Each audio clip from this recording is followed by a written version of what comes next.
इस बीच चुनावों में हार के बाद राज ठाकरे ने भी प्रतिक्रिया दी है, एक्स पर पोस्ट किया है। इस बार का चुनाव आसान नहीं था, ये राज ठाकरे ने लिखा है।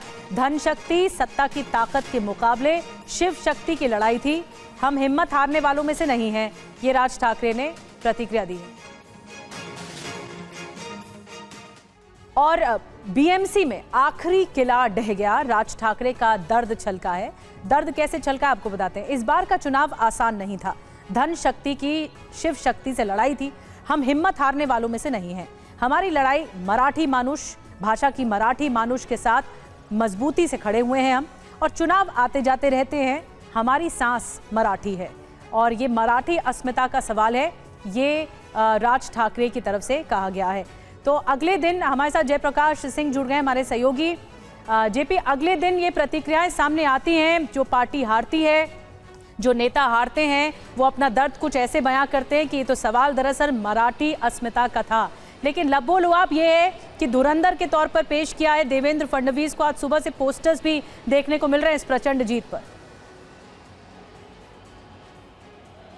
जी बिल्कुल सही कहा। देखिए, जो बीएमसी में जीत हुई है भारतीय जनता पार्टी की जीत है, क्योंकि 89 सीट के साथ में Bharatiya Janata party number 1 party बनी है। 29 सीट 29 सीट जो है एकनाथ शिंदे को मिली है, तो दोनों का जो आंकड़ा है 118 का होता है, और जीत के लिए जो बहुमत है वो 114 का चाहिए, यानी बहुमत से 4 सीट ज्यादा है इन दोनों के पास, भारतीय जनता पार्टी और एकनाथ शिंदे के पास। अगर इसमें अजीत पवार को शामिल करते हैं, क्योंकि अजीत पवार महायुति का हिस्सा है, तो उनकी 3 सीट मिलती है तो 121 सीट हो जाती है। तो 7 नगर सेवक कम पड़ेंगे। अगर पूरी ताकत भी लगा ले उद्धव ठाकरे, एमएनएस, कांग्रेस पार्टी, वंचित और एमआईएम सब मिलाकर, तब भी नहीं हो पाएगा। तो संजय राउत जो कह रहे हैं कि पुरखों को भी आना पड़ता इस सत्ता को हिलाने के लिए उद्धव ठाकरे की, वो शायद उनका अतिशयोक्ति बयान है। लेकिन राज ठाकरे ने अपनी हार मानी है। उन्होंने कहा है कि ये पैसे की लड़ाई हुई है, भरपूर धनबल का प्रयोग किया गया है भारतीय जनता पार्टी और शिंदे द्वारा, जिसकी वजह से उनकी ये लड़ाई बहुत ज़्यादा टफ थी, लेकिन दोनों भाइयों ने लड़ाई लड़ी है।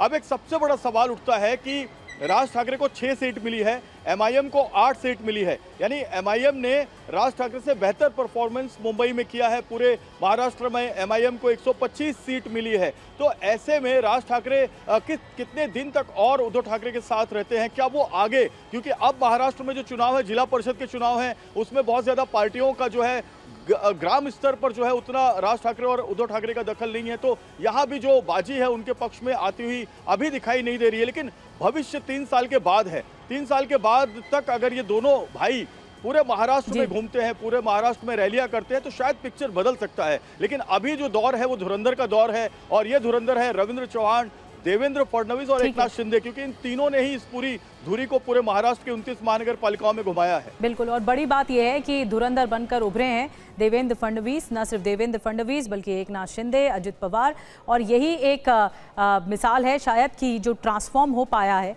मराठी वोटर, वो सीधे शिंदे गुट की तरफ जा पाया है। बहुत बहुत शुक्रिया आपका जयप्रकाश, ये जानकारी देने के लिए। और अब शरद पवार से मिलने पहुंचे हैं अजित पवार, ये जानकारी इस वक्त मिल रही है। बारामती के गोविंद बाग में मुलाकात हुई है। राजेश टोपे, सांसद अमोल कोल्हे भी मौजूद रहे इस मुलाकात के दरमियान। आज शरद पवार, अजित पवार, सुप्रिया सुले, रोहित पवार एक साथ मौजूद रहेंगे। कृषि प्रदर्शनी के दौरान दरअसल पवार परिवार एक साथ मौजूद रहेगा, ये तस्वीर भी एक अलग सामने आएगी। और महाराष्ट्र निकाय चुनाव नतीजों पर ओवैसी ने कहा है कि महाराष्ट्र की जनता ने एआईएमआईएम का समर्थन किया है। दरअसल जीत शानदार हुई है एआईएमआईएम की। हमारे जीते पार्षद जनता की उम्मीदों पर खरा उतरेंगे, ये ओवैसी की ओर से कहा गया। बीजेपी राज्यों में मुसलमानों से भेदभाव होता है। महाराष्ट्र में एआईएमआईएम ने 125 सीटें जीत ली हैं, ये ओवैसी की ओर से कहा गया। महाराष्ट्र में मजलिस-ए-इत्तेहादुल मुस्लिमीन पार्टी के 125 कॉरपोरेटर्स कामयाब हुए। मैं शुक्रिया अदा करना चाहूंगा महाराष्ट्र की आवाम का कि उन्होंने बढ़ चढ़कर अपने वोट का इस्तेमाल किया, और मैं शुक्रिया अदा करना चाहूंगा उन तमाम वोटर्स का जिन्होंने एमआईएम पार्टी के कैंडिडेट्स को अपने वोट से, अपनी दुआओं से नवाजा और हमको इस कामयाबी से हमकिनार किया। और बीएमसी में उद्धव गुट की हार पर संजय राउत ने बयान दिया है, कुछ जयचंदों की वजह से हमारी पार्टी हारी है। राउत की ओर से कहा गया, हम अब भी तख्ता पलट कर सकते हैं, हमारे पास नंबर है। एमएनएस कई सीटें बहुत कम मार्जिन से हारी है और यूबीटी गुट जो है 12 से 13 सीटों पर कम वोटों से हारी है। तो यानी उनका कहना है कि मार्जिन बहुत कम है और अभी भी हम तख्ता पलट कर सकते हैं। हम सभी ने कोशिश की कि एमएनएस की भी सीटें बढ़े। एमएनएस को 6 सीटें मिले, उनके बहुत सी सीटें बहुत कम मार्जिन से हार गए। शिवसेना की लगभग 12-13 सीटें ऐसी है जो हम बहुत ही स्लाइट मार्जिन या 50-100 वोट से हार गए हैं। अगर हम जीत जाते तो आज जो आपको पिक्चर दिख रहा है मुंबई में वो नहीं दिखता। फिर भी बीजेपी और शिंदे के पास सिर्फ 4 का बहुमत है। ठीक है, मेयर नहीं, लेकिन हमारे पार्टी में कुछ जयचंद थे। अगर वो जयचंद नहीं पैदा होते तो भारतीय जनता पार्टी के 100 पुरखों की भी यहाँ तादाद आती तो भी यहाँ मुंबई में बीजेपी का मेयर नहीं बन सकता था। और इस बीच चुनावों में हार के बाद राज ठाकरे ने भी प्रतिक्रिया दी है, एक्स पर पोस्ट किया है। इस बार का चुनाव आसान नहीं था, ये राज ठाकरे ने लिखा है। धन शक्ति सत्ता की ताकत के मुकाबले शिव शक्ति की लड़ाई थी, हम हिम्मत हारने वालों में से नहीं हैं, ये राज ठाकरे ने प्रतिक्रिया दी है। और बीएमसी में आखिरी किला ढह गया, राज ठाकरे का दर्द छलका है। दर्द कैसे छलका आपको बताते हैं। इस बार का चुनाव आसान नहीं था, धन शक्ति की शिव शक्ति से लड़ाई थी, हम हिम्मत हारने वालों में से नहीं हैं। हमारी लड़ाई मराठी मानुष, भाषा की मराठी मानुष के साथ मजबूती से खड़े हुए हैं हम, और चुनाव आते जाते रहते हैं, हमारी सांस मराठी है। और ये मराठी अस्मिता का सवाल है, ये राज ठाकरे की तरफ से कहा गया है। मुंबई में फडणवीस के, देवेंद्र फडणवीस के पोस्टर लगे हैं, बैनर लगे हैं सीएम के। सीएम फडणवीस को महाराष्ट्र का धुरंधर बताया गया है, देवा भाऊ को। पोस्टर्स में देवा भाई को जीत का नायक बताया गया है। विजयी उम्मीदवारों ने पोस्टर्स लगाए हैं, ये देखिए पोस्टर्स में लिखा है आपके देवेंद्र, और इसमें देवेंद्र फडणवीस को, सीएम को धुरंधर बताया गया है बीएमसी का।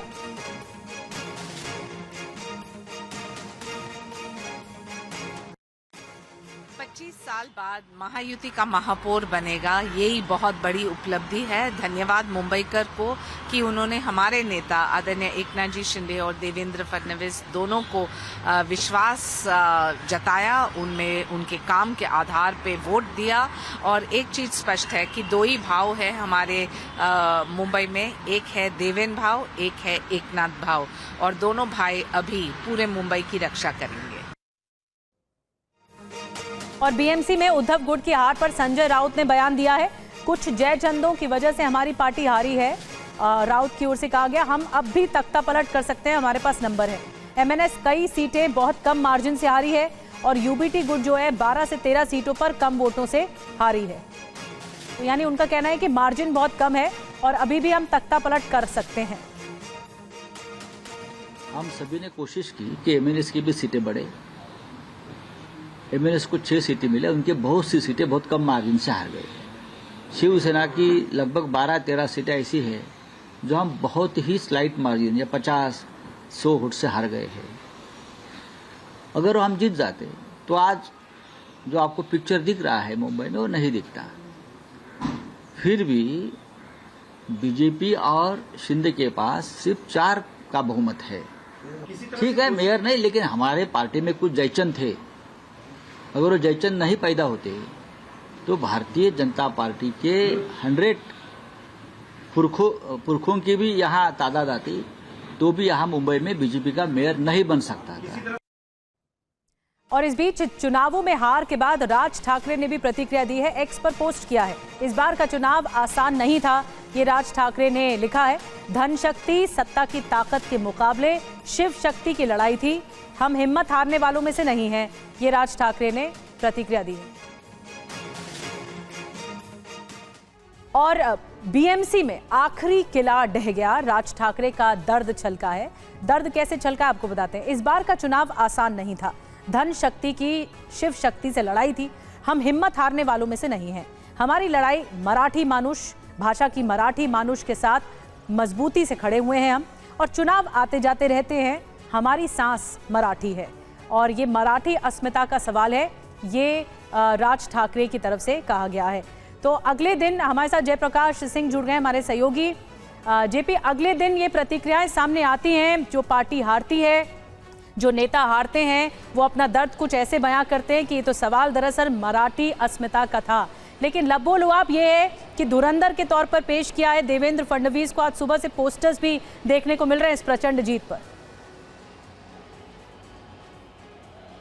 जी बिल्कुल सही कहा। देखिए, जो बीएमसी में जीत हुई है भारतीय जनता पार्टी की जीत है, क्योंकि 89 सीट के साथ में Bharatiya Janata party number 1 party बनी है। 29 सीट 29 सीट जो है एकनाथ शिंदे को मिली है, तो दोनों का जो आंकड़ा है 118 का होता है और जीत के लिए जो बहुमत है वो 114 का चाहिए, यानी बहुमत से 4 सीट ज्यादा है इन दोनों के पास, भारतीय जनता पार्टी और एकनाथ शिंदे के पास। अगर इसमें अजीत पवार को शामिल करते हैं, क्योंकि अजीत पवार महायुति का हिस्सा है, तो उनकी 3 सीट मिलती है तो 121 सीट हो जाती है। तो 7 नगर सेवक कम पड़ेंगे। अगर पूरी ताकत भी लगा ले उद्धव ठाकरे, एमएनएस, कांग्रेस पार्टी, वंचित और एमआईएम सब मिलाकर, तब भी नहीं हो पाएगा। तो संजय राउत जो कह रहे हैं कि पुरखों को भी आना पड़ता इस सत्ता को हिलाने के लिए उद्धव ठाकरे की, वो शायद उनका अतिशयोक्ति बयान है। लेकिन राज ठाकरे ने अपनी हार मानी है। उन्होंने कहा है कि ये पैसे की लड़ाई हुई है, भरपूर धनबल का प्रयोग किया गया है भारतीय जनता पार्टी और शिंदे द्वारा, जिसकी वजह से उनकी ये लड़ाई बहुत ज्यादा टफ थी, लेकिन दोनों भाइयों ने लड़ाई लड़ी है।